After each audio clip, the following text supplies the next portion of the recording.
forensic expert, Professor George May, when he arrived at the site, he was appalled by the mishandling of evidence by the police. The local police had carelessly dug up evidence and piled them together in newspapers, contaminating the evidence. They also made the fatal mistake of sorting the bones by size, putting well-lit bones in one group and small in another. This ignored the context of how the bodies were positioned upon discovery, a crucial factor in a crime scene. It was an awful scene, and one that showed how unprepared the system was in 2002 to handle a case like this. But just within days of the discovery, the police would make yet another mistake. They hastily judged that the bodies had died from hypothermia, that they had gotten lost and succumbed to the cold weather. However, that was impossible because the bodies were found buried not lying on top of the soil, and they were only roughly 2 kilometers away from home. If it was truly cold and raining, it would only take 5 minutes for the boys to run home. Engineering experts have even been curious, and although the weather was cold that day, it was not enough for them to die of hypothermia. All it takes is just some common sense. So why did the police make such a hasty assumption?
April 15th. Put on Star War Off and make it loud. It's the 23rd of February, 1991. So it is. The 2nd Armored Cavalry Regiment charges through the Iraqi border in Operation Desert Storm. Amidst the stampede of armor, Captain Herbert Raymond McMaster stands proudly atop his M1A1 Abrams, leading Eagle Troop into battle. After so much waiting, it's finally showtime. The column of American tanks drives into enemy territory with no resistance whatsoever. Defensive positions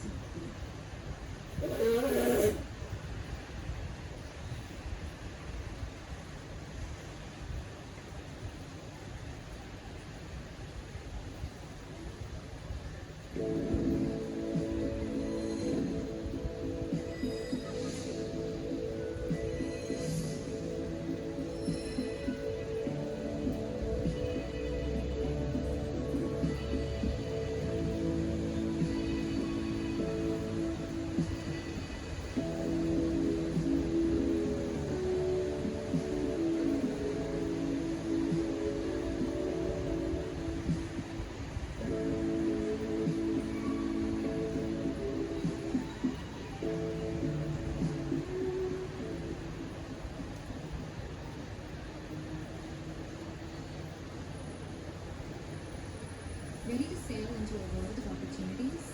With HSBC Singapore, your seamless Hospital ships, fully lit at night. In a world defined by camouflage, blackout orders, and the constant struggle to stay unseen, hospital ships did something that seemed almost suicidal. They turned all their lights on. During World War II, hospital ships were required by international law to be clearly visible at all times. They were painted white, marked with large red crosses, and, most striking of all, fully illuminated at night. While warships vanished into darkness, these vessels did the opposite, glowing across the sea like moving beacons. This wasn't a design choice. It was a legal obligation under the Geneva Conventions. The logic was simple but risky. If a ship was unmistakably identifiable as a medical vessel, it would not be attacked. To reinforce that protection, hospital ships carried no offensive weapons and were forbidden from transporting troops or ammunition. Their mission was singular: saving lives.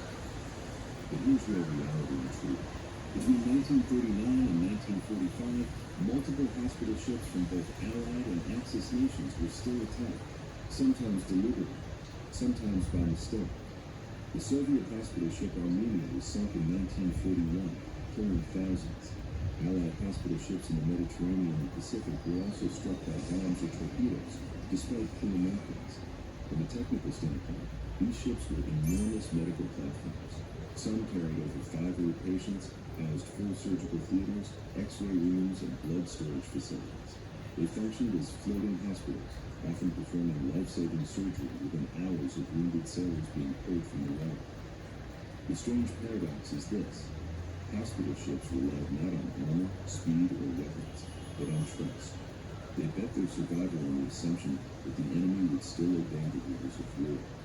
In a conflict increasingly defined by total war and blurred moral lines, that assumption was fragile. Yet they sailed anyway, fully lit, completely exposed.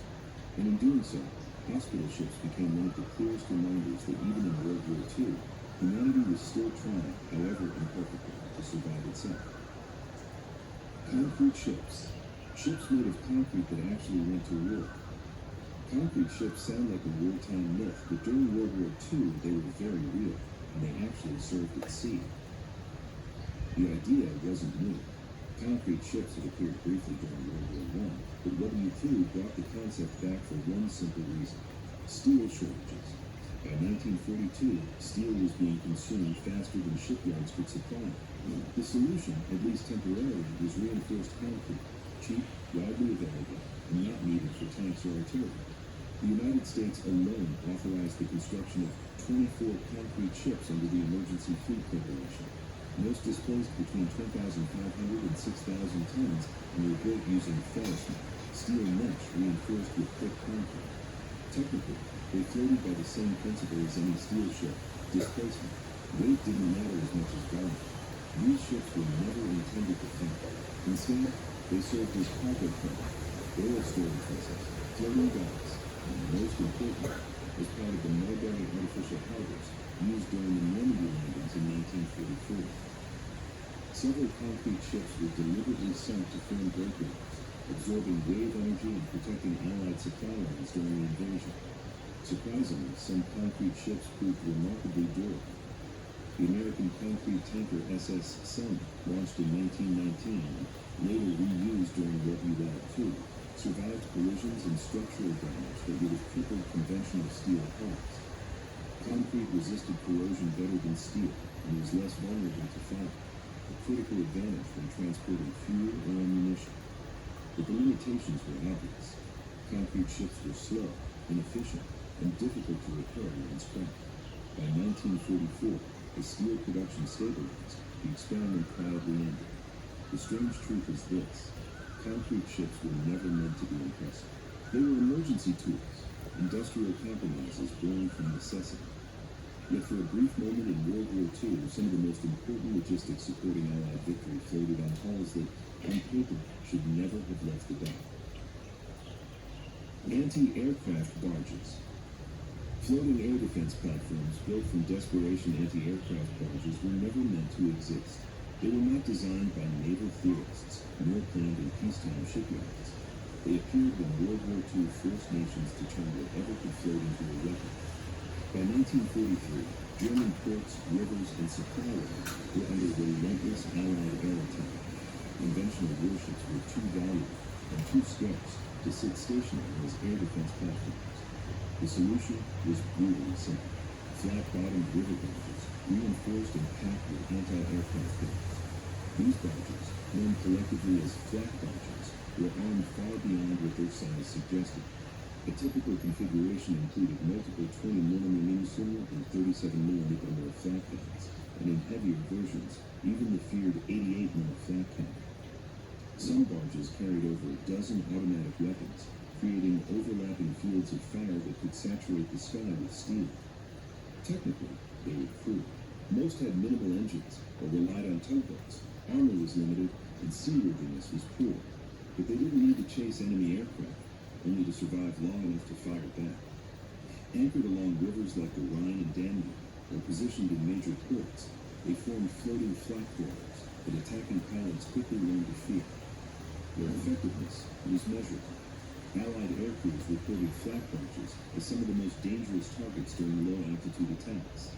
Loss rates increased sharply when aircraft were forced to fly through narrow river valleys lined with these platforms.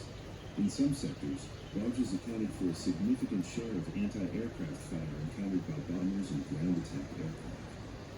What makes anti-aircraft barges truly